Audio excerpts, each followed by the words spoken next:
আসসালামু আলাইকুম। Hello everyone. একটা কথা বলতে চাই আমি, যে কথাটা হলো, দেখেন আপনি ভালো আছেন বা ভালো থাকবেন, ঠিক আছে? এইটা কিন্তু আসলে আপনার কাছের লোকেরা চায় না। কাছের লোকেরা চায় আপনি তাদের থেকে সবসময় নিচে থাকেন, ঠিক আছে? আপনি ভালো থাকবেন বা ভালোভাবে চলাফেরা করেন, এটা আপনার দেখা যাচ্ছে দূরের মানুষ যারা আছে তারা চায় যে উনি ভালো থাকুক, ঠিক আছে? আমি ভালো থাকি। আর বিশেষ করে আপনার একদম কাছের মানুষ যারা রক্তের সাথে জড়িত, যারা আপনার রক্তের আত্মীয়, তারা আসলে এটা চায় না যে আপনি ভালো থাকেন, ঠিক আছে? আপনি কোটিপতি হন, আপনার অনেক টাকা পয়সা থাকুক, এটা তারা চায় না।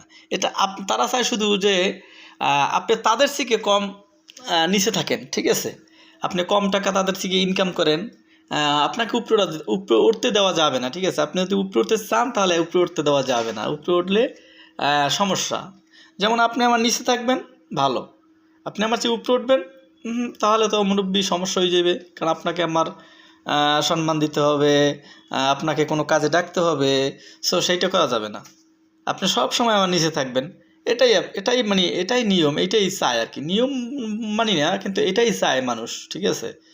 আপনি যত উপরে উঠবেন, কিন্তু আপনাকে টেনে হিঁচড়ে নামাবে। আপনাকে উপরে ওঠার মতো কোনো সুযোগ দেওয়া হবে না, ঠিক আছে? আর একটা জিনিস চিন্তা করেন, আমার বেলাটা আমি অন্য রকমের ভাবি। আমি চাই আমার কাছের মানুষ সবাই ভালো থাকুক। তাদের কাছে হয়তো গেলে আমি সহযোগিতা পাবো। যদি খারাপ থাকে তাহলে তো আমার সহযোগিতা করতে হবে। ম্যাক্সিমাম মানুষ এরকমই চায় ভাই, যে আপনি ভালো আছেন, আপনি ভালো ভালো থাকতে দেওয়া যাবে না, ঠিক আছে?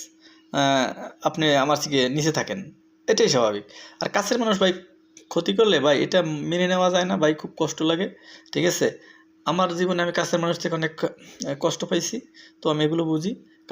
কাছের মানুষ যদি কষ্ট দেয় তাহলে এটা মেনে নেওয়া যায় না।